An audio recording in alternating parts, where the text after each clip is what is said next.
Good morning class. Welcome to formulator. Formulator के online platform में आप लोगों का एक बार फिर से स्वागत है। ठीक, तो हम लोग यहाँ पे प्रीवियस ईयर का पेपर जो है आपके मैथमेटिक्स में उसका सारा सवाल का सॉल्यूशन करने वाले हैं। ठीक, तो जो भी फर्स्ट सेमेस्टर के स्टूडेंट हैं और वो सिविल ब्रांच से बिलोंग करते हैं या फिर वो इलेक्ट्रिकल से बिलोंग करते हैं या फिर मैकेनिकल से बिलोंग करते हैं, इलेक्ट्रॉनिक्स और कम्युनिकेशन जो भी पेपर से बिलोंग करते हैं, तो होता क्या है कि सारे ब्रांच में कुछ ना कुछ पेपर, कुछ ना कुछ कंटेंट होता है, कॉमन होता है। तो उन सारे स्टूडेंट से हमारा ये रिक्वेस्ट है कि जब आप कभी पेपर देखें तो फर्स्ट सेमेस्टर के सारे मैथमेटिक्स के फर्स्ट ईयर सेमेस्टर का जो भी मैथमेटिक्स का पेपर आपके बिहार इंजीनियरिंग यूनिवर्सिटी में पूछा जाता है, सबका एनालिसिस कर ले, सबका सोल्यूशन आप अच्छे से कर ले, उसके बाद फाइनल पेपर देने जाए।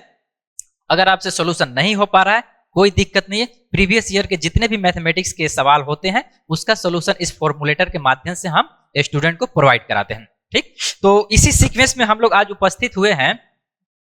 तो पहला हमारा जो पेपर कोड था 101102 है, और ये जो 101102 क्या है, आपका सिविल ब्रांच का पेपर कोड है, मैथमेटिक्स का है, फर्स्ट सेमेस्टर का है। किसके लिए है? बिहार इंजीनियरिंग यूनिवर्सिटी के लिए। तो इस बिहार इंजीनियरिंग यूनिवर्सिटी में 2018 में जो भी आपका सिलेबस चेंज हुआ था, इस सिलेबस के चेंज होने के बाद डिफरेंट काइंड के सवाल आपको आपके बिहार इंजीनियरिंग यूनिवर्सिटी से पूछे जा रहे हैं। तो इन सारे सवालों का हम लोग यहाँ पे वेल डिटेल्ड सॉल्यूशन करेंगे और साथ ही उन चीजों से, सवालों से सीखेंगे कि आने वाले जो भी आपके एग्जाम है, जो फाइनल पेपर आपका होने वाला है, उस एग्जाम में किस तरीके का सवाल जनरेट हो सकता है और उसको हम किस तरीके से बना सकते हैं। साथ ही साथ फॉर्मूलेटर एप्लीकेशन पे मेरा पढ़ाया हुआ मैथमेटिक्स में या फिर और भी हमारे जो टीम मेंबर हैं उनके पढ़ाए हुए बहुत सारे सेमेस्टर का सारा कोर्स उपलब्ध है। अगर आप चाहें तो वहां पे विजिट करके अपना देख सकते हैं। ठीक है, तो चलिए बातें होते रहेंगी। सबसे पहले हम लोग देखते हैं क्या अपने सवाल के बारे में। तो सवाल हमारे पास जो दिया हुआ है और सवाल के पैटर्न के बारे में भी आपको पता होगा, पेपर का मार्किंग जितना होता है उसके बारे में भी पता होगा, कितने नंबर पे पास होते हैं, कैरी कितना पे होता है, ये सारी चीजें आपको पता है। उसके बाद भी अगर आपको किसी चीज का कोई डाउट है तो फॉर्मूलेटर के एप्लीकेशन पे जो नंबर आपको शो करता है या फिर इंस्टीट्यूट का, आप वहां पे कंसल्ट कर सकते हैं।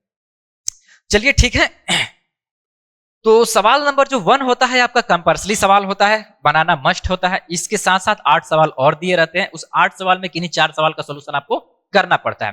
ठीक है, तो जो क्वेश्चन नंबर 1 होता है, जो ऑब्जेक्टिव मोड का सवाल होता है, इसमें टोटल 10 सवाल दिए जाते हैं जिनमें किन्हीं 7 का सोल्यूशन आपको करने के लिए बोलता है। ठीक है, तो उस 7 सवाल को आपको किस तरीके से सवाल आते हैं, बनाते कैसे हैं, ऑब्जेक्टिव का भी डिटेल्ड सॉल्यूशन हम आपको देंगे, साथ साथ सब्जेक्टिव का भी डिटेल्ड सॉल्यूशन देंगे, ताकि आपको आपके पेपर को समझने में और उसको बनाने में कोई परेशानी ना हो। तो चलिए हम अपना सवाल शुरू करते हैं। तो पहला जो क्वेश्चन है आपको आपकी स्क्रीन पे दिख रहा होगा, क्वेश्चन नंबर 1 का ए है,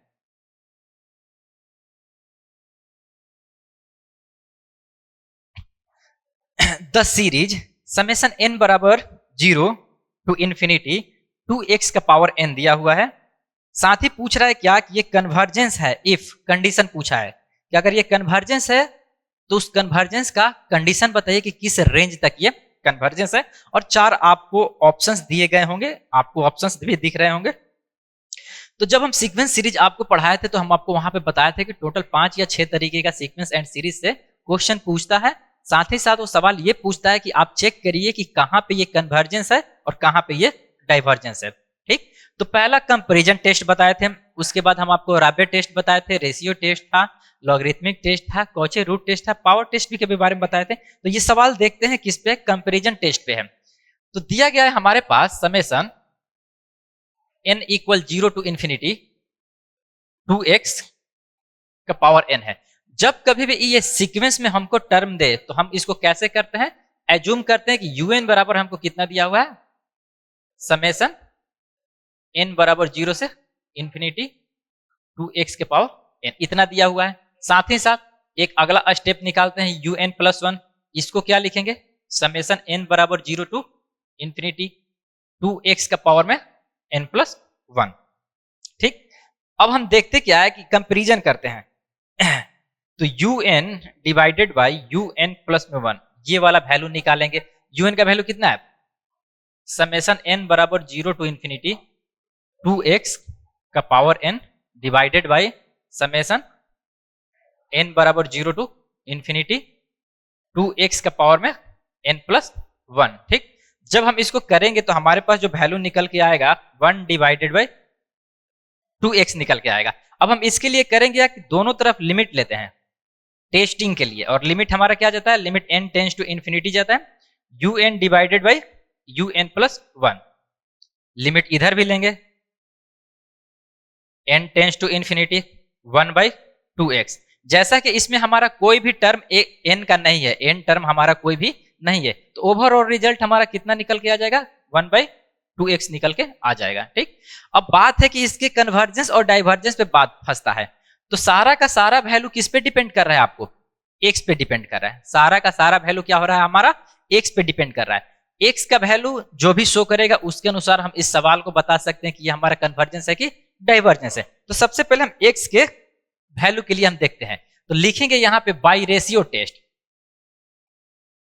by ratio test, by ratio test the series convergence if x का वैल्यू लेस देन 1/2। अगर इस x का वैल्यू 1/2 से कम हो जाए तब ये जो हमारा होगा टेस्ट, ये जो हम ये जो किए हुए हैं ये कुछ और नहीं है, क्या है आपका रेशियो टेस्ट है, यानी कि हम रेशियो किए हुए हैं। तो रेशियो टेस्ट से हम ये आइडेंटिफाई कर सकते हैं कि अगर x का वैल्यू 1/2 से लेस हो जाए तब हम बोल सकते हैं कि ये हमारा क्या है, कन्वर्जेंस है। साथ ही साथ इफ x का वैल्यू ग्रेटर देन 1/2 हो जाए तो हम लोग बोल सकते हैं क्या, ये डाइवर्जेंस है। ठीक, तो कन्वर्जेंस और डाइवर्जेंस का वैल्यू हमको दिख गया। साथ ही साथ होता क्या है कि इफ x का वैल्यू आपका कितना हो जाए 1/2, तो 1/2 पे क्या होता है, टेस्ट ही हमारा ये रेशियो फेल हो जाता है। 1/2 पे हमारा क्या होता है, टेस्ट फेल हो जाता है। जब टेस्ट हमारा फेल हो जाता है तो हम क्या करते हैं, कोई अगला जो हमारे पास होता है लॉगरिथमिक या फिर कॉचे रूट टेस्ट, उसका हम एप्लीकेशन करते हैं। ठीक, तो ये टेस्ट जो है फेल हो रहा है किस पे, x का वैल्यू 1/2 पे ये फेल हो जा रहा है। और आपको आपके सवाल में पूछा क्या है कि कन्वर्जेंस के बारे में पूछ रहा है, इसका मतलब किसके बारे में सवाल पूछा है, कन्वर्जेंस के बारे में पूछा है। कन्वर्जेंस के बारे में पूछने का मतलब कि x का वैल्यू क्या है, 1/2 से आपका कम होगा, लेकिन ये वैल्यू 1/2 के बराबर नहीं होगा। तो आप अपना ऑप्शन चेक कर सकते हैं। पहला ऑप्शन है -1 less than equal to x less than equal to 1, ये रेंज तो हमको कहीं दिख ही नहीं रहा है। x का वैल्यू अगर हम 1/2 करेंगे तो 1/2 से अगर x का वैल्यू छोटा होगा तब जाके कन्वर्जेंस शो कराएगा, तो ये तो होगा ही नहीं। दूसरा ऑप्शन हमको दिया है -1/2 less then x less than 1/2, तो हाँ, तो ये दिख रहा है x का वैल्यू -1/2 से अगर छोटा है या फिर -1/2 से x का वैल्यू बड़ा है तो ये क्या है, कन्वर्जेंस शो करेगा। तो इस तरीके से आप अपना देख सकते हैं कि ऑप्शन सी भी नहीं होगा, और ऑप्शन जो डी है -1/2 less than equal to x less than equal to 1/2 है, तो ये जो इक्वल वाला साइन लगा दिया ऑप्शन नंबर 4 में, तो ये तो होगा नहीं, क्योंकि इस इक्वल वाले पे क्या है, हमारा टेस्ट फेल हो रहा है। तो ऑप्शन जो है आपका option number 2 is the correct answer. ठीक, ये आपका है करेक्ट सोल्यूशन। तो चलिए देखते हैं सवाल नंबर 2, 1 का बी। क्वेश्चन नंबर 1 का बी आपके पास है, Taylor series expansion of the function f(x) equal 1/1 plus x square, और 4 इसमें भी आपको ऑप्शन दिए हुए हैं। तो जब टेलर सीरीज हम आपको पढ़ाए थे तो हम आपको सबसे पहले ये बात बताए थे कि जब कभी भी टेलर सीरीज देगा तो आपको एक फंक्शन देगा। फंक्शन समथिंग कुछ भी हो सकता है, फंक्शन आपको कुछ भी हो सकता है। साथ ही साथ वो ये बोलेगा कि इस टेलर सीरीज को क्या करिए, आप एक्सपेंड करिए अबाउट एनी पॉइंट। कोई एक पॉइंट देगा, क्या, किसी एक पॉइंट के अबाउट क्या करेगा, टेलर सीरीज को एक्सपेंड करने के लिए बोलेगा। अगर किसी सवाल में किसी पॉइंट के बारे में मेंशन ना करे तो हम लोग क्या करते हैं, अबाउट जीरो, जीरो के अबाउट इसको क्या करते हैं हम लोग, एक्सपेंड करते हैं। साथ ही साथ हम आपको यह भी बताए थे कि टेलर सीरीज में कोई एक फंक्शन देगा, किसी पॉइंट के अबाउट आपको एक्सपेंड करने के लिए बोला, अगर वो ना दे तो अबाउट जीरो के अबाउट हम उसको क्या करते हैं, एक्सपेंड करते हैं। साथ ही साथ हम आपको यह भी बताया था कि इसके लिए क्या एक फॉर्मूला का भी जरूरत होता है, यह भी याद होना चाहिए। तो फॉर्मूला होता क्या है टेलर सीरीज का, तो यहां पे क्वेश्चन नंबर 1 का जो बी है, यहां देखते हैं फॉर्मूला फॉर टेलर्स सीरीज होता क्या है, F of x equal F of A plus H F dash A plus H square divided by 2 factorial F double dash A plus H Q divided by factorial 3 F triple dash A and so on. ये क्या है, हमारा Taylor series का formula है। अब देखिए क्या है, इस फॉर्मूले में हमको एफ एक्स का वैल्यू कितना दिया हुआ है, तो एफ एक्स बराबर है हमारे पास 1 divided by 1 plus x square value दिया हुआ है। ठीक, किसी पॉइंट के अबाउट नहीं, हम क्या करेंगे, अबाउट जीरो के अबाउट हम लोग क्या करेंगे, इसको एक्सपेंड करेंगे। तो अबाउट जीरो के एक्सपेंड करने का मतलब क्या है कि जो हमारे पास ए है, ये ए बराबर जीरो है, इसके अबाउट हमको एक्सपेंड करना है। और होता क्या है कि मान लेते हैं कि एक्स बराबर में ए, इसके अबाउट हमको एक्सपेंड करना, तो करते क्या है, उसको इधर लाएंगे बराबर जीरो, और ये जो होता है यही हमारा एच होता है। तो जहां जहां एच होता है उसको हम किससे रिप्लेस करते हैं, इससे रिप्लेस कर देते हैं, एक्स माइनस ए से। लेकिन यहाँ पे किसी पॉइंट के अबाउट बताया ही नहीं, तो ए बराबर क्या ले लेंगे, जीरो ले लेंगे। तो हमारे पास जहां जहां भी एक्स दिखेगा, सॉरी जहां जहां एच है फॉर्मूला में, वहां हम क्या कर देंगे, एक्स से रिप्लेस कर देंगे। इतना चीज आपको समझ में आ गया होगा। चलिए यहां देखते हैं, तो ये जो है एफ ऑफ ए है, ए की जगह क्या हो जाएगा, जीरो हो जाएगा फॉर्मूले के लिए। ये भी आपका जीरो होगा, ये भी आपका क्या देगा, जीरो।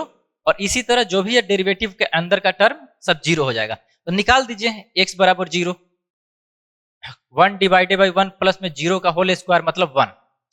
उसके लिए क्या है, एफ डैश निकालना है। तो एफ डैश एक्स निकाल दीजिए, कितना हो जाएगा, माइनस में 1 डिवाइडेड बाई 1 प्लस में एक्स स्क्वायर का होल स्क्वायर। वैल्यू निकाल दीजिएगा इसका कि एफ डैश जीरो माइनस में 1 शो कर देगा। ठीक, उसके बाद एफ डबल डैश एक्स निकाल दीजिए, इसका वैल्यू कितना आ जाएगा आपका, 2 डिवाइडेड बाई 1 प्लस में एक्स स्क्वायर का पावर क्यू। इसके लिए आपका क्या आ जाएगा, एफ डबल डैश जीरो निकाल दीजिए। जब F double dash zero value निकालिएगा तो वैल्यू इसका क्या आएगा, 1 आ जाएगा। ये ही निकाल दीजिए, F double dash divided by 2 factorial निकाल दीजिएगा तो 1 आ जाएगा। ये टोटल वैल्यू हम निकाल दिए हैं।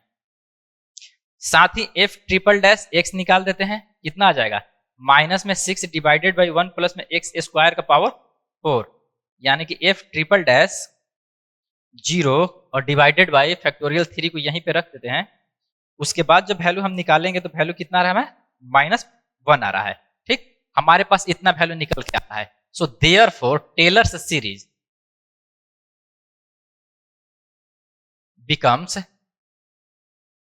टेलर सीरीज हमारा क्या हो जाएगा, देखिएगा एफ ऑफ जीरो है, यानी कि F of x equal F of zero का वैल्यू कितना है, 1 प्लस एच, एच को हम एक्स से रिप्लेस कर देंगे, F dash zero, F dash zero का वैल्यू कितना है, -1 प्लस एच स्क्वायर मतलब x square, F double dash zero divided by 2 factorial का वैल्यू कितना है, 1 है, प्लस एच क्यू मतलब एक्स क्यू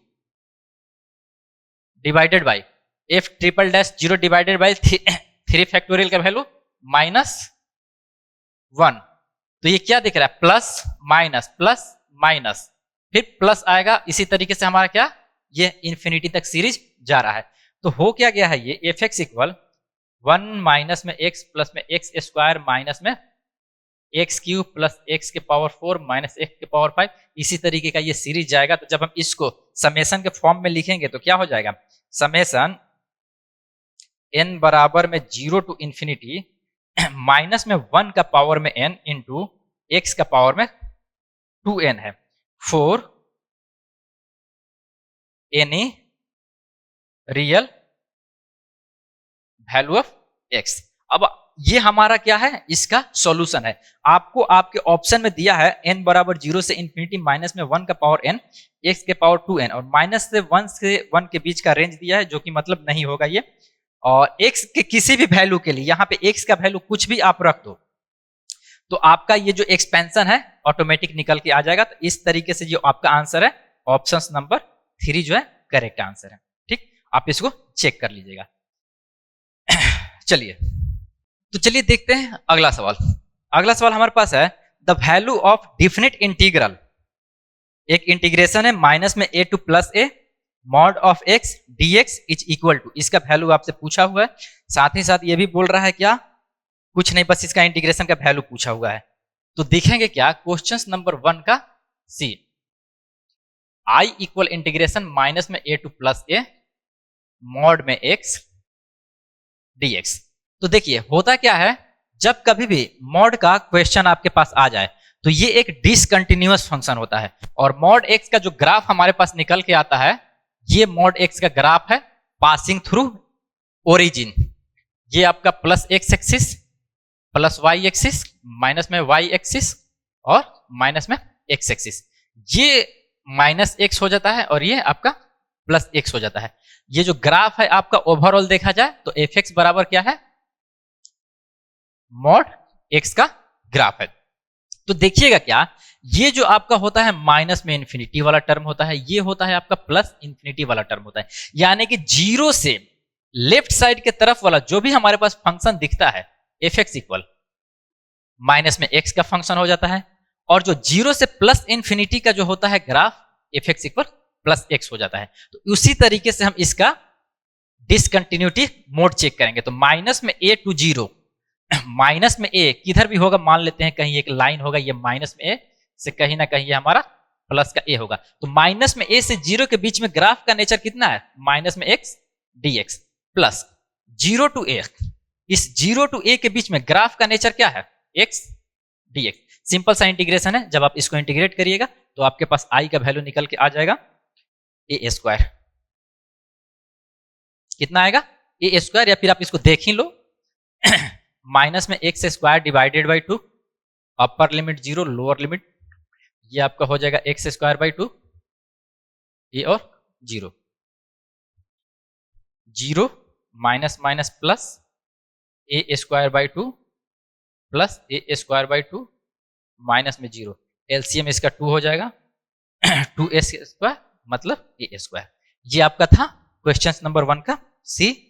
चलिए देखते हैं अगला सवाल, क्वेश्चन नंबर 1 का डी। क्वेश्चन नंबर 1 का डी है, the value of beta 2 1 plus beta 1 2 is.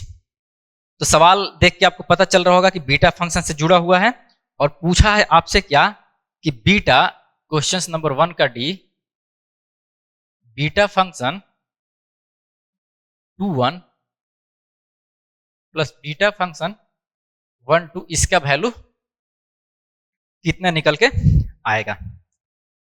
बहुत आसान है, जैसा कि हमको पता है, as we know that, as we know that, जैसा कि हमको पता है कि जो बीटा एम एन होता है वो बीटा एन एम के बराबर होता है। इसका मतलब हम ये बोल सकते हैं ये जो बीटा 1 2 है वो बीटा 2 1 के भी बराबर है। तो हम इसको ऐसे लिख सकते हैं, सो देयरफॉर बीटा 2 1 प्लस में बीटा 1 2 बराबर 2 टाइम्स बीटा 1 2, इतना हम लिख सकते हैं। ये जो टर्म है हम इसको इतना लिख सकते हैं। साथ ही साथ बराबर 2 टाइम्स बीटा एम एन का वैल्यू कितना होता है, इंटीग्रेशन 0 टू 1 एक्स का पावर में m माइनस में 1 इंटू 1 माइनस में x का पावर n माइनस में 1 dx। फॉर्मूला होता है आपके पास beta M N equal integration होता है आपका 0 टू 1 x का पावर में m माइनस 1 इंटू 1 माइनस में x का पावर में n माइनस 1 dx। ये बीटा एम एन का फॉर्मूला होता है। तो यहां से आप कंपेरिजन कर सकते हैं कि आपके पास m का वैल्यू कितना है, 1 है, n का वैल्यू कितना है, 2 है। यहां से 1 और 2 देख सकते हैं। तो जहां जहां भी आपको m और n दिखे आप वहां पे वैल्यू इसका शिफ्ट कर दीजिए। बराबर 2 टाइम्स इंटीग्रेशन 0 टू 1 x का पावर m माइनस में 1 यानी कि 1 माइनस 1 इंटू 1 माइनस में x का power n minus 1 2 minus 1 dx। इसका वैल्यू कितना आ जाएगा, 2 times integration 0 to 1 1 minus 1 something power 0 का वैल्यू 1, ये क्या हो जाएगा 1 माइनस x dx, यानी कि x माइनस में x square by 2 1 0 1 minus 1 by 2 यानी कि 1/2। 1/2 आ रहा है क्या? अच्छा, ये 1/2 आया ना, और ये 2 का मल्टीप्लीकेशन है, यहाँ पे ये 2 का मल्टीप्लीकेशन है, तो ओवरऑल वैल्यू हमारे पास कितना निकल के आएगा? 1 निकल के आएगा। तो क्वेश्चन नंबर 1 का जो डी था, इसका कंप्लीट सोल्यूशन था हमारे पास, इसका वैल्यू है 1। ऑप्शन आप चेक कर सकते हैं। चलिए चलते हैं नेक्स्ट सवाल। अगला सवाल है हमारे पास क्वेश्चन नंबर 1 का ई। क्वेश्चन नंबर 1 का ई है। सवाल कहता क्या है? If x equal c is a point of discontinuity, then the Fourier series of fx at x बराबर c गिव्स fx इक्वल, ये आपसे पूछ रहा है कि फूरियर सीरीज इसका कितना निकल के आएगा। तो जैसा कि आपको पता है कि फूरियर सीरीज fx बराबर होता कितना है? a0/2 प्लस समेशन n बराबर 1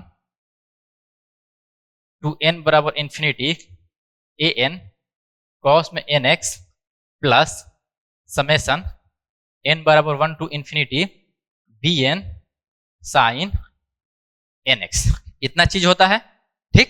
और आपको पता होना चाहिए ये वाला जो टर्म होता है क्या होता है? साइनोसॉइडल है। और ये भी क्या है? ये भी आपका साइनोसॉइडल है। ये जो टर्म है आपका साइन को रिप्रेजेंट करता है, और ये वाला जो टर्म है आपका कोसाइन को रिप्रेजेंट करता है, ठीक। साथ ही साथ ये वाला जो टर्म है आपको, और ये वाला जो टर्म है आपका ऑड को शो करता है, ठीक। और ये जो टर्म होता है ये होता है आपका डीसी। क्या होता है? डीसी। उदाहरण के तौर पे देखा जाए तो ये है हमारा एक्सिस, ये है हमारा डीसी, ठीक। ये क्या है? इसके नेचर के बारे में अगर हम बात करें तो ये हमारा नेचर कैसा है? ये हमारा कॉस का नेचर है, कुछ इस तरीके का मल्टीपल हमारा कॉस में ग्राफ रिप्रेजेंट करेगा। साथ ही साथ ये साइन का नेचर है, ये हमारा साइन का नेचर मल्टीपल में हमारा ये रिप्रेजेंट करेगा। आपको आपके सवाल में दिया गया है क्या है कि इफ x बराबर में c है, x बराबर कितना है? c, कोई कांस्टेंट है, ठीक। Is a point of discontinuity, हमारा जो ग्राफ है, ये जो हमारा ग्राफ है x बराबर c पे क्या हो जा रहा है? डिसकंटिन्यूअस हो जा रहा है। Then the Fourier series of fx at x बराबर c गिव्स। तो आप देखा जाए सवाल के अकॉर्डिंग अगर हम ये बात करें तो ये तो साइनोसॉइडल रिप्रेजेंट कर रहा है, ये जो टर्म है क्या रिप्रेजेंट कर रहा है? साइनोसॉइडल रिप्रेजेंट कर रहा है। साथ ही साथ ये भी टर्म क्या रिप्रेजेंट कर रहा है? साइनोसॉइडल दिख रहा है। दोनों का ग्राफ हम यहाँ पे रिप्रेजेंट कर रहे हैं। क्या इन ग्राफ को देख के आपको ऐसा लगता है कि ये कहीं डिसकंटिन्यूटी मोड में शो करेगा? ऐसा तो नहीं है, क्योंकि ये साइनोसॉइडल जो भी ग्राफ यहाँ पे रिप्रेजेंट हम किए हैं इन दोनों का, ये डिसकंटिन्यूटी मोड में रिप्रेजेंट नहीं होगा। तो डिसकंटिन्यूटी मोड में कौन सा रिप्रेजेंट होगा? डीसी रिप्रेजेंट होगा। कैसे होगा? हो सकता है किसी पर्टिकुलर पॉइंट पे, सपोज कर लेते हैं कि ये है हमारा particular point x equal c, यहां से ये ग्राफ हमारा यहां पे आया, और यहां से हो सकता है कि ग्राफ का नेचर कुछ इस तरीके का हो जाए, ग्राफ का नेचर कुछ इस तरीके का हो जाए, या फिर ग्राफ यहां से किसी पार्टिकुलर डायरेक्शन में हल्का सा भी बेंड अगर हो गया तो ये बेंडिंग मोमेंट, सॉरी ये जो बेंडिंग हमारा नेचर है ग्राफ का, ये बेंडिंग नेचर कहां पे? x बराबर c पे। तो ये किसके ग्राफ में रिप्रेजेंट हो रहा है? डीसी के ग्राफ में रिप्रेजेंट हो रहा है। इस तरीके से हम बोल सकते हैं कि fx का जब हम इसका फाइनल फूरियर सीरीज हम निकालेंगे तो वहां पे इसका वैल्यू क्या रिप्रेजेंट हो जाएगा? 0 शो करेगा। क्यों 0 शो करेगा? हम आपको बताएं कि ये साइनोसॉइडल होता है, और साइनोसॉइडल डिसकंटिन्यूटी नहीं शो करता है। ये भी आपका साइनोसॉइडल है, इसका भी ग्राफ का नेचर दिख रहा है, लेकिन आपको किसी x बराबर c पे रिप्रेजेंटेशन के लिए बात कर रहा है, तो ये भी आपका क्या? 0 शो करेगा। तो ओवरऑल हमारे पास जो fx का वैल्यू क्या निकल के आएगा? fx का वैल्यू क्या देगा? a0/2। तो जो फूरियर सीरीज आपका निकला, फूरियर सीरीज, हमको ये भी नहीं पता है कि ये जो हमारे पास ग्राफ दिया हुआ है किसका है? अननोन है। क्या है? अननोन है। और जैसा कि फूरियर सीरीज में हम आपको बताया था कि फूरियर सीरीज आपको बनाने के लिए सवाल में एक फंक्शन देगा, साथ ही साथ या तो वो हाफ इंटरवल का रेंज दे दे, नहीं तो फुल इंटरवल का रेंज देगा, यानी कि 2π, नहीं तो पाई का रेंज बता दे, नहीं तो साइन या कोसाइन हाफ नेचर के बारे में या फुल नेचर के बारे में बता दे, कुछ भी वो दे सकता है। लेकिन यहाँ पे हमारे पास फंक्शन क्या है? आपका अननोन है। तो इसीलिए हम बोल सकते हैं कि fx बराबर a0/2 ही निकलेगा इस एनालिसिस के अकॉर्डिंग। अब साथ में होता क्या कि a0 क्या होता है? an क्या होता है? bn क्या होता है? तो ये जो हमारा होता है a नॉट, an, bn, ये सब बोलते हैं क्या है? Euler constant. यूलर कांस्टेंट बोलते हैं। ए नॉट को निकालने का अलग फॉर्मूला होता है, ए एन को निकालने का अलग फॉर्मूला होता है, बी को निकालने का अलग फॉर्मूला होता है, और इस फॉर्मूला को हम लोग क्या बोलते हैं? Euler formula. ठीक, तो उस यूलर फॉर्मूला से हम ए नॉट का वैल्यू फाइंड कर लेंगे, जो भी निकल के आएगा, और ये वैल्यू तब निकलेगा जब हमको फंक्शन कोई नोन होगा। लेकिन फंक्शन कोई अननोन है, फंक्शन के बारे में नहीं पता है, तो ओवरऑल रिजल्ट हमारे पास इतना ही निकल के आएगा। और जैसा कि ये सवाल आपका फिल इन द ब्लैंक्स का है, तो एफ एक्स बराबर हमारा कितना रिजल्ट निकल के आएगा? इतना निकल के आएगा। उम्मीद करते हैं कि ये सवाल आपको अच्छे से समझ में आ चुका होगा। चलते हैं अगले सवाल की तरफ। क्वेश्चन नंबर 1 का एफ। सवाल कहता है state whether the given statement is true और फॉल्स। तो सवाल हमारा ट्रू और फॉल्स का है। हमको एक फंक्शन दे रखा है, और फंक्शन क्या दिया हुआ है कि F X equal 1 minus X in interval है माइनस में pi less than x less than 0, 1 plus में x in 0 less than x less than pi is an odd function, is an odd function. ये आपका क्या है? सवाल दिया है। तो सबसे पहले सवाल को बनाना इंपॉर्टेंट नहीं है, सवाल को समझना इंपॉर्टेंट है, और सवाल को समझने के लिए हमको क्या करना है? इवन ऑड का। तो ये सवाल आपका फूरियर से ही जुड़ा हुआ है, फूरियर जो आपके सिलेबस में उसी से जुड़ा हुआ है। ग्राफ को, सॉरी, ये इक्वेशन को देख के आपको इतना प्रतीत हो जाना चाहिए कि ये क्या है? डिसकंटिन्यूटी मोड का ग्राफ है, जो माइनस में पाई से प्लस पाई के कंप्लीट 2 पाई के रेंज में 0 पे डिसकंटिन्यूअस हो रहा है। अब देखिए क्या है, पूछा क्या है कि ये बताइए क्या ये ऑड फंक्शन है? तो इवन ऑड के लिए फॉर्मूला होता है। फॉर्मूला क्या होता है? इफ एफ ऑफ माइनस में x equal F of x, इतना निकल के आ गया, इसको बोलते हैं even. If F of minus में एक्स इक्वल, माइनस में अगर एफ ऑफ एक्स आ गया, इसको बोलते हैं ऑड। तो यही कंसेप्ट अप्लाई कर लेते हैं। देख लेते हैं इस फंक्शन में क्या आ रहा है।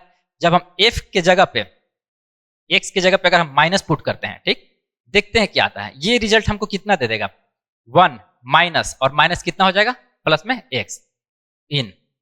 जब हम x की जगह पे अगर माइनस शो कर रहे हैं, यानी कि किसी x वेरिएबल को हम अगर निगेटिव में रिप्रेजेंट करते हैं, तो उसका जो लिमिट होता है वो भी क्या होता है? निगेटिव के साथ मल्टीप्लाई होता है, या फिर हम ये बोले कि जो उसका लिमिट होता है वो भी क्या होता है? रिवर्स हो जाता है। तो रिवर्स होने का कहने का क्या मतलब है कि जो हमारा ये क्या है? पाई है, वो पाई क्या हो जाएगा? प्लस का हो जाएगा x, और ये क्या हो जाएगा हमारा? 0। इतना हो जाएगा। ठीक, सॉरी, ये हमारा क्या होता है? लिमिट हमारा होता है, रिवर्स हो जाता है। तो रिवर्स हो जाता है तो ये 0 कहां आ जाएगा? इसके पोजीशन पे आ जाएगा। ठीक, और ये less than x less then, ये निगेटिव में है, किस में कन्वर्ट हो जाएगा? पॉजिटिव में कन्वर्ट हो जाएगा। ठीक, जब कभी हम करते क्या है कि वेरिएबल को अगर नेगेटिव साइन से चेंज करते हैं तो उसका लिमिट रिवर्स हो जाता है। ठीक, और साथ ही साथ उसका जो लिमिट भी होता है, नेगेटिव अगर है तो वो पॉजिटिव में कन्वर्ट हो जाता है, पॉजिटिव है तो नेगेटिव में कन्वर्ट हो जाता है। तो इस लिमिट को देखिए, लिमिट रिवर्स हो जाएगा, ये यहां चला जाएगा, ये यहां आ जाएगा। साथ ही साथ अगर ये नेगेटिव है तो दोनों में नेगेटिव का मल्टीप्लीकेशन हो जाएगा, तो ये रिवर्स होकर क्या हो जाएगा हमारा? पॉजिटिव। तो एक पहला वाला माइनस में एक्स रखने पे ये वाला कंडीशन आ गया। दूसरे के लिए 1, इसको अगर इससे रिप्लेस करेंगे कितना हो जाएगा? माइनस में एक्स इन क्या हो जाएगा? ये हो जाएगा आपका रिवर्स हो जाएगा, ये यहां जाएगा और ये यहां आ जाएगा। तो ये यहां आ गया less than x less then, ये 0 यहां पे आ गया। साथ ही इन दोनों में नेगेटिव का मल्टीप्लीकेशन हो जाएगा। इसमें नेगेटिव का मल्टीप्लीकेशन 0 में करेंगे तो रिजल्ट हमारा वही मिलने वाला, तो कोई इसका दिक्कत नहीं है। तो हमारे पास ओवरऑल ये निकल के आ गया। अगर हम कहें, अगर हम इसको देखें तो देखिए क्या है, माइनस में पाई से 0, थोड़ा सा इसको हम डेकोरेट करते हैं, थोड़ा सा डेकोरेट करते हैं। डेकोरेट करने का क्या मतलब है कि नीचे वाले को ऊपर, ऊपर वाले को नीचे लिख रहे हैं। तो 1 माइनस में एक्स इन माइनस में pi less than x less than 0 आ गया। और दूसरा क्या, ऊपर वाले को नीचे अगर करते हैं तो 1 प्लस में x in 0 less than x less than pi. गौर से देखिए तो ये कुछ और नहीं है, क्या है? ये हमारा एफ एक्स ही है। क्या है? एफ एक्स ही है। तो इसका कहने का मतलब है कि एफ ऑफ माइनस में एक्स क्या निकल के आ गया? एफ एक्स निकल के आ गया। और इस कंडीशन से हम आपको क्या बताए हैं कि f ऑफ माइनस में x अगर fx निकल के आ जाए तो उसको क्या बोलते हैं, इवन बोलते हैं। तो ये क्या है, हमारा इवन। सवाल क्या पूछा है कि क्या इज एन ऑड फंक्शन, क्या ये ऑड फंक्शन है, नो। इसका मतलब ये जो हमारा स्टेटमेंट दिया हुआ है क्या है, फॉल्स।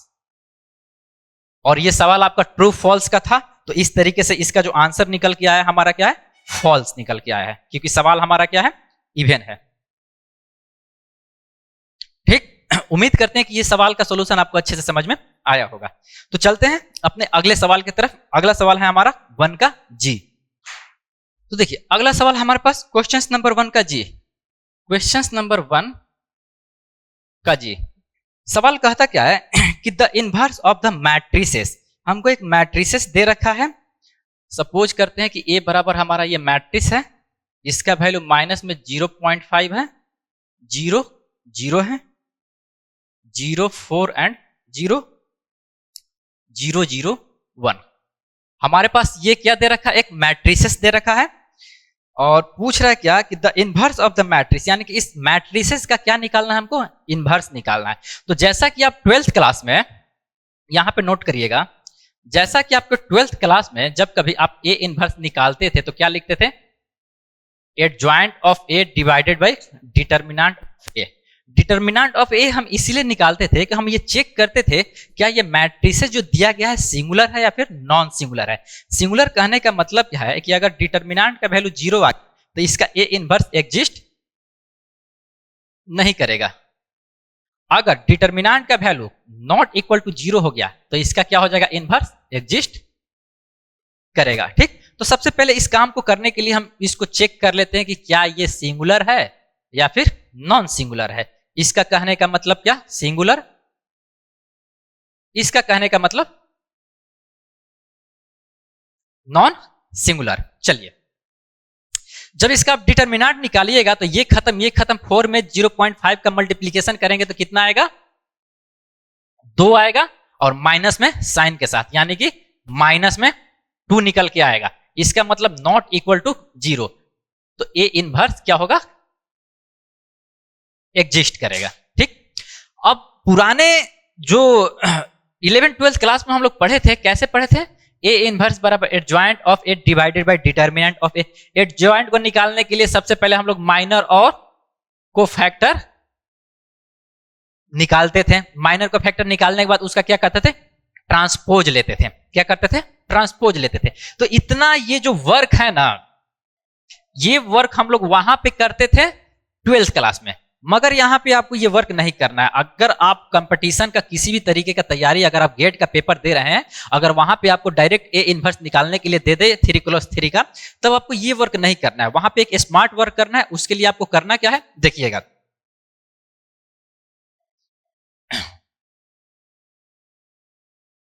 इस मैट्रिसेस को उठा के यहां पे रखिए, माइनस में 0.5 0 0, यह है हमारा 0 4 0 0 0 1। ठीक, ये जो 2 रो है इसको उठा के यहां पे शिफ्ट कर दीजिए, माइनस में 0.5 0 0, और ये हो गया आपका 0 4 और 0। सिर्फ ये रो और ये रो दोनों को यहां से ऐसे उठाए हैं, यहां पे चिपका दिए हैं। ठीक, अब क्या किए हैं, ये जो दोनों देखे ना, ये R1 और R2 दोनों को उठा के नीचे ऐसे चिपका दीजिए। तो ये माइनस में 0.5 0 0, माइनस में 0.5 और 0 आएगा। इसको उठा के नीचे रखेंगे, 0 4 0 0 4, इतना हम निकल के आ जाएगा। अब आप करिए क्या, देखिए ये जो दिख रहा है,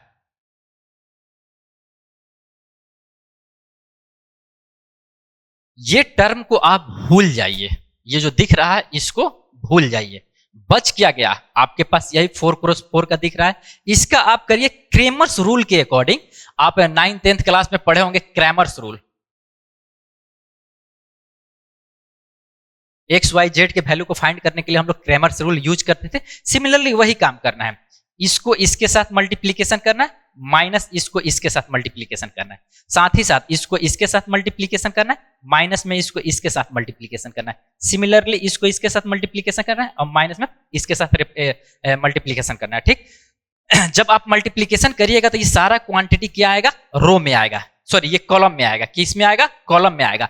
मगर इस कॉलम वाले चीज को आप डायरेक्ट क्या करिएगा, रो में सजाइएगा। बात समझ रहे हैं? हम ऐसा क्यों करते हैं, क्योंकि जब कभी यहाँ पे माइनर को फैक्टर अगर हम कंप्लीट लिख लेते हैं तो माइनर को फैक्टर लिखने के बाद भी हम अगर ट्रांसपोज नहीं लेंगे तो वो एडजॉइंट ऑफ ए नहीं कहलाएगा। यानी कि एडजॉइंट लेने के लिए हमको क्या करना पड़ता है, माइनर को फैक्टर को ट्रांसपोज करना पड़ता था। तो हम डायरेक्ट इस चीज को हम यहीं पे कर रहे हैं।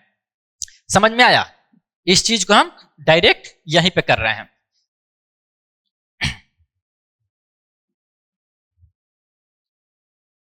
चीजों को बस समझना है, बनाना बहुत आसान है। तो देखिए क्या है, हमारे पास क्या निकल के आ जाएगा, इसका इसके साथ मल्टीप्लीकेशन करेंगे ना, 4 माइनस में 0 तो कितना आएगा 4। इसका इसके साथ 0 0 0 तो यहां पे लिखेंगे 0। ये भी हमारा क्या हो जाएगा 0। इसका मतलब कॉलम वाले एलिमेंट को हम क्या किए, ट्रांसपोज लेके डायरेक्ट रो वाले एलिमेंट में कर दिए हैं। सिमिलरली करेंगे इसका इसके साथ मल्टीप्लीकेशन माइनस इसका, वैसे ही वर्क करेंगे तो ये हो जाएगा हमारे पास कितना 0। ये हो जाएगा माइनस में 0.5, यानी कि माइनस में 0.5, बाकी का ये दोनों हमको 0 शो करेगा। सिमिलरली इसके साथ भी वही करेंगे, इसका इसके साथ मल्टीप्लीकेशन माइनस में इसका इसके साथ, इतना वर्क करेंगे तो ये हो जाएगा हमारा 0 और ये भी हमारा हो जाएगा 0। ये हो जाएगा माइनस का 2, माइनस का 2।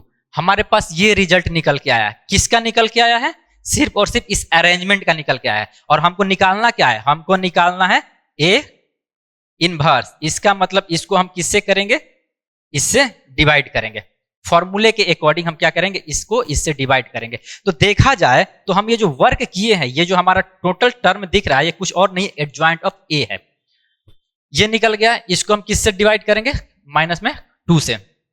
जो भी रिजल्ट निकलेगा ये कितना हो जाएगा, माइनस में 2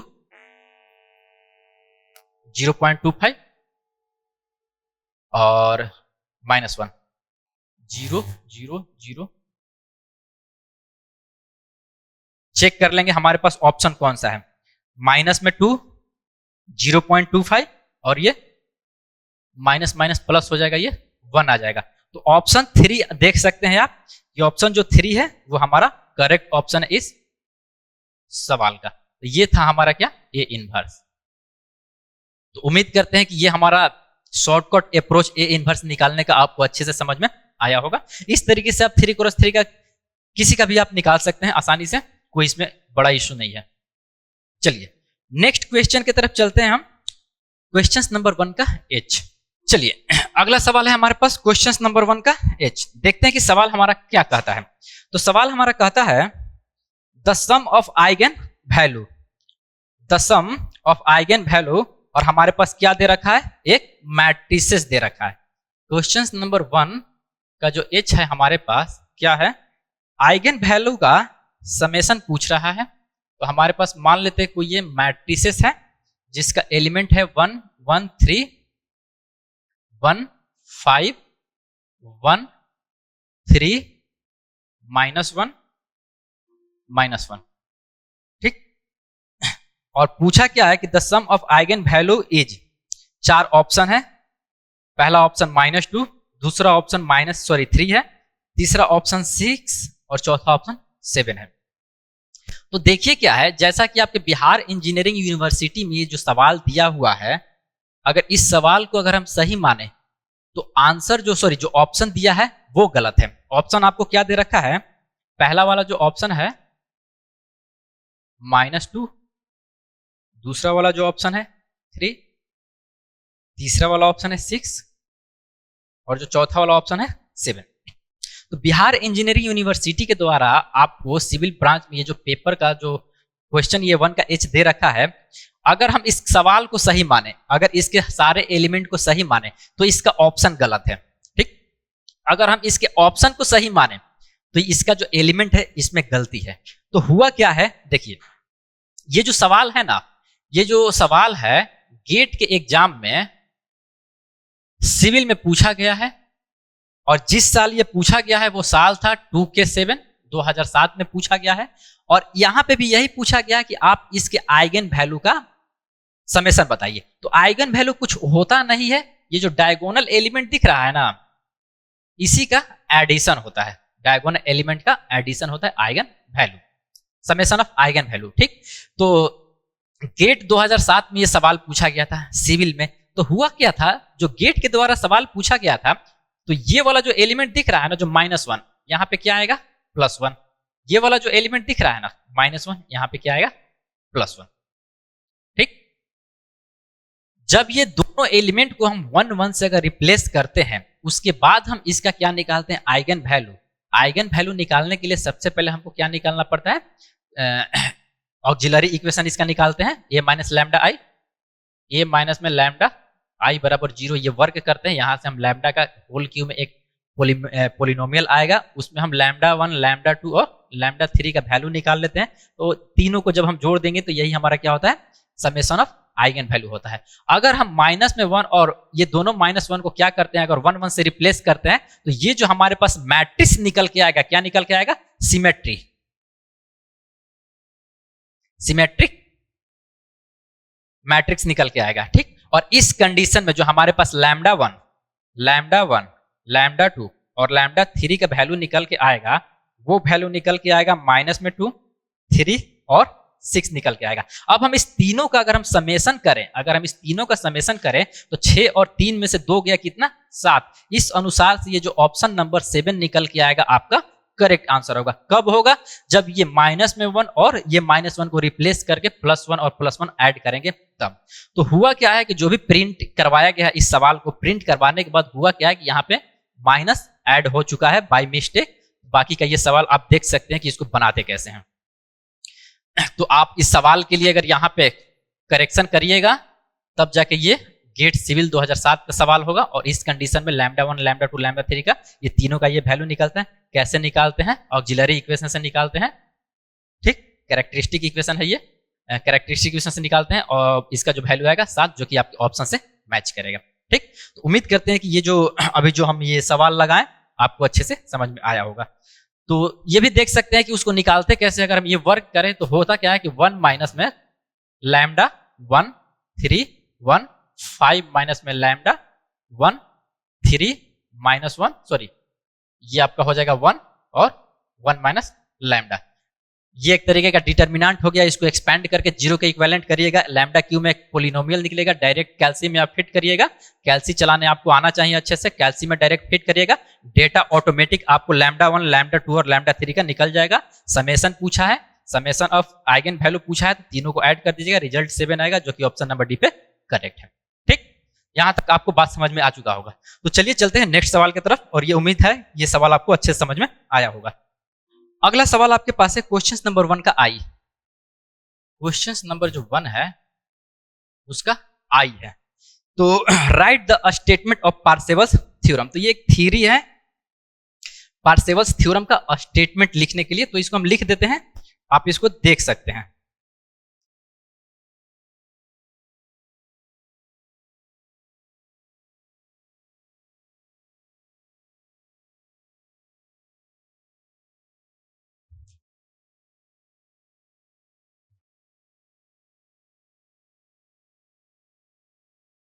पार्सेवल्स थ्योरम है, तो इसका स्टेटमेंट हम यहाँ पे बोर्ड पे लिख रहे हैं। आप इसको मेमोराइज कर लीजिएगा, या फिर जो भी इसका कंडीशन है उसको देख लीजिएगा, ताकि आपके एग्जामिनेशन में अगर ये सवाल दोबारा आए तो आप वहां पे आसानी से लिख सकते हैं। तो पार्सेवल्स theorem states that the energy of a signal in a time domain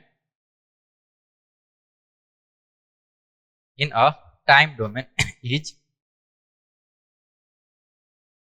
equal to the energy of the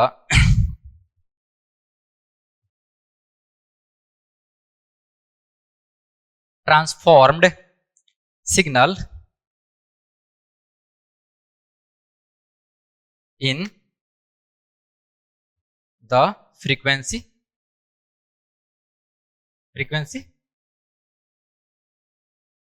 domain. तो पार्सेवल्स थ्योरम कुछ और होता नहीं है, बस यही होता है कि अगर हमारे पास कोई सिग्नल है, वो टाइम डोमेन है, तो उस टाइम डोमेन के सिग्नल को हम लोग फ्रीक्वेंसी डोमेन में किस तरीके से कन्वर्ट करते हैं, इसकी जानकारी कौन देता है? पार्सेवल्स थ्योरम। और इसका सबसे ज्यादा यूज कहां होता है? सिग्नल एंड सिस्टम में, जो कि ज्यादातर पढ़ना है इलेक्ट्रिकल और इलेक्ट्रॉनिक्स वाले स्टूडेंट के लिए। तो हुआ है यही क्या कि इसी यही बोलते जो हमारा एनर्जी सिग्नल है, और ये सिग्नल किस में है? हमारा टाइम डोमेन है। इसको हम किस में कन्वर्ट करते हैं? फ्रीक्वेंसी डोमेन में। मैथमेटिकली अगर इसको हम देखें तो mathematically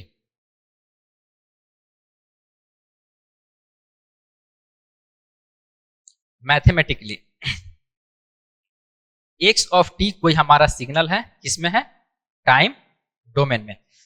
discrete time Fourier transform DTFT जब करते हैं तो किसमें जाता है? सीएन में जाता है। या फिर हम इसको ये बोल दें कि हमारे पास कोई फंक्शन है एक्स ऑफ टी में summation minus infinity to plus infinity magnitude of CN का होल स्क्वायर, ये जाता है। या फिर हम इसको ऐसे भी बोल सकते हैं कि जो हमारे पास एनर्जी सिग्नल है एक्स ऑफ टी, इसको हम किस में कन्वर्ट करते हैं? Capital x of j omega में। कैसे है? जैसा कि आपको पता होगा कि ओमेगा बराबर कितना होता है? 2 पाई एफ। तो हम उस जे ऑफ ओमेगा को क्या लिख सकते हैं? X of J of 2 pi F. ये कांस्टेंट, ये कांस्टेंट, ये कांस्टेंट, तो हमारे पास ये किस में कन्वर्ट हो गया? टाइम डोमेन का जो भी मटेरियल था हमारा एक्स ऑफ टी, किस में कन्वर्ट हो गया? फ्रीक्वेंसी डोमेन में कन्वर्ट हो गया। और ये करता किसको है? एनर्जी वाले सिग्नल को टाइम डोमेन से फ्रीक्वेंसी डोमेन में कन्वर्ट करता है। ठीक, अब साथ में साथ हम इसको ये भी लिख सकते हैं, एक फॉर्मूला और भी होता है, e of x of t equal 1/2 pi integration minus में infinity to plus infinity magnitude of x of j omega का होल स्क्वायर डी ओमेगा। तो ये हमारे पास जो कंप्लीट डिटेल्ड एनालिसिस था पार्सेवल्स थ्योरम का, वो बस यही था। ये कहता क्या है कि जो हमारे पास एनर्जी सिग्नल वो भी टाइम डोमेन में होता है, उसको किस में कन्वर्ट कर देता है? फ्रीक्वेंसी डोमेन फ्रीक्वेंसी डोमेन में कन्वर्ट कर देता है। हाँ, मैथमेटिकली अगर देखें तो डिस्क्रीट टाइम फूरियर ट्रांसफॉर्म से एक्स ऑफ टी को हम इस तरीके लिख सकते हैं, पावर सिग्नल को हम इस तरीके से लिख सकते हैं, इसको हम ऐसे भी रिप्रेजेंट करते हैं डायरेक्ट, और ये आपका एनर्जी निकालने का डायरेक्ट फॉर्मूला होता है। तो बस इतना ही वर्क आपको करना था, किसमें? पार्सेवल्स थ्योरम में। तो उम्मीद करते हैं कि ये चीज आपको अच्छे से समझ में आया होगा, आप इसको अच्छे से नोट डाउन कर सकते हैं। लास्ट सवाल है आपका क्वेश्चन नंबर 1। क्वेश्चन नंबर 1 का जे। ठीक, क्वेश्चन नंबर 1 का जे, और ये आपका क्वेश्चन नंबर 1 का जे लास्ट सवाल है। और इसमें भी आपसे पूछा क्या है? Define the rank and nullity of a linear transformation. तो 2 नंबर का सवाल है ये भी, जिसमें रैंक और नलिटी के बारे में पूछा गया है। तो देखते हैं कि रैंक क्या होता है और नलिटी क्या होता है। और ये जो सवाल है आपका मैट्रिसेस से रिलेटेड है। ठीक, तो चलिए इसके बारे में हम लिखते हैं। सबसे पहले देखते हैं कि रैंक और नलिटी का स्टेटमेंट क्या होता है। सबसे पहले हम लोग स्टेटमेंट देखेंगे। If T be a linear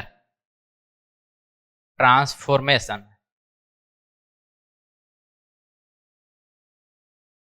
linear transformation on n dimensional vector,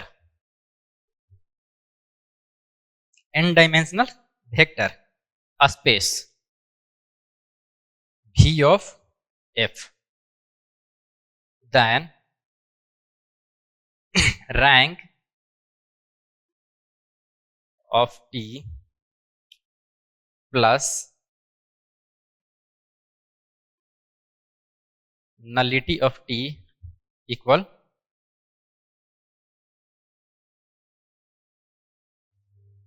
dimensional. ठीक, रैंक को स्मॉल आर से रिप्रेजेंट करते हैं। ठीक, तो ये था। साथ ही साथ अगर मैथमेटिकल रिप्रेजेंटेशन इसको देखें,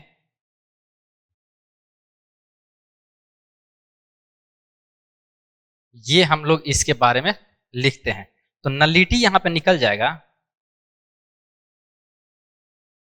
u equal n minus r, जहां पे ये जो r होता है आपका क्या होता है, रैंक होता है मैट्रिसेस का, जिसको क्या बोलते हैं, डायमेंशन बोलते हैं, या फिर कॉलम ऑफ गिवन मैट्रिसेस होता है, कॉलम ऑफ गिवन मैट्रिक्स होता है, ठीक। और ये जो होता है ना u, इसको हम लोग बोलते हैं, it is also called dimension of null space, it is also called the dimension of null space, ठीक। तो ये था रैंक नलिटी के बारे में, ठीक। स्टेटमेंट इसका बोलता क्या है कि कोई भी हमारे पास एक लीनियर ट्रांसफॉर्मेशन है जिसका डायमेंशन n है, वेक्टर स्पेस भी है, रैंक इसका r plus nullity of t बराबर डायमेंशन ऑफ n होता है, साथ ही साथ rank of t plus ut बराबर में n होता है, जहां n हमारा क्या है, डायमेंशन है, ये रैंक है, u को नलिटी से रिप्रेजेंट करते हैं। नलिटी बराबर u बराबर n माइनस में r होता है, r क्या होता है, आपका रैंक होता है, रैंक निकालना आपको पता होता है, n क्या होता है, कॉलम मैट्रिक्स होता है, जो भी हमारे पास दिया रहता है। अगर हमारे पास ये 1 2 3 4 5 6, तो कॉलम कितना हो जाएगा, 2 क्रॉस 3 का हो जाएगा, 3 क्रॉस 3 है तो 3 क्रॉस 3 हो जाएगा। तो यहां से हम n को आइडेंटिफाई कर लेते हैं। नलिटी कभी भी अगर आपसे निकालने के लिए बोलेगा, रैंक भी आपको फाइंड करना पड़ता है, ये आपको सवाल में ऑटोमेटिक क्या हो जाएगा, गिवन होगा, ये सवाल आपको गिवन रहेगा, और नलिटी ऑटोमेटिक आपसे निकल जाएगा। यानी कि डायमेंशन से अगर रैंक को सब्ट्रैक्ट करते हैं तो जो रिजल्ट निकल के आता है उसको क्या बोलते हैं हम लोग, नलिटी बोलते हैं। और आप कभी निकाले होंगे कि जो रैंक होता है कहीं ना कहीं वो क्या होता है, आपके डायमेंशन से कम ही निकल के आता है, ठीक। तो इस तरीके से हम क्या किए हैं, यहाँ पे आपके पेपर कोड 101102 जो कि सिविल का पेपर था, first semester mathematics, Bihar engineering university का, क्वेश्चन नंबर 1 का अब तक का 1 से लेके J तक टोटल 10 सवाल का सॉल्यूशन वेल डिफाइंड, जो भी हम आपको सिस्टमेटिक तरीके से पढ़ाए हैं उस तरीके से हर एक सवाल का डिटेल्ड सॉल्यूशन यहाँ पे हम करा चुके हैं। तो इस तरीके से आपको इतना आइडेंटिफिकेशन हो चुका होगा कि जो भी हम पढ़ाते हैं या फिर फॉर्मुलेटर इंस्टीट्यूट द्वारा जो भी आपको कंटेंट दिए जाते हैं, सेम वही कंटेंट आपको बिहार इंजीनियरिंग यूनिवर्सिटी में आ रहे हैं। तो इसके कंप्लीट क्वेश्चंस नंबर जो 2 है उसका 1 A B 3 4 5 6 जो भी सवाल है, जो भी चीज, उन सब का कंप्लीट डिटेल जो भी आपके पास वीडियो का अगर जानकारी चाहिए, उसके लिए आपको फॉर्मुलेटर एप्लीकेशन को डाउनलोड करना पड़ेगा। वहां पे टोटल वीडियो क्या है, अपलोड है, आप वहां से देख सकते हैं। अगर आपको ये हमारे द्वारा बताया गया ये जो भी सवाल है अगर आपको अच्छे से समझ में आया तो प्लीज इस वीडियो को लाइक करिए, सब्सक्राइब करिए और अपने दोस्तों को भी शेयर करिए। तब तक के लिए धन्यवाद।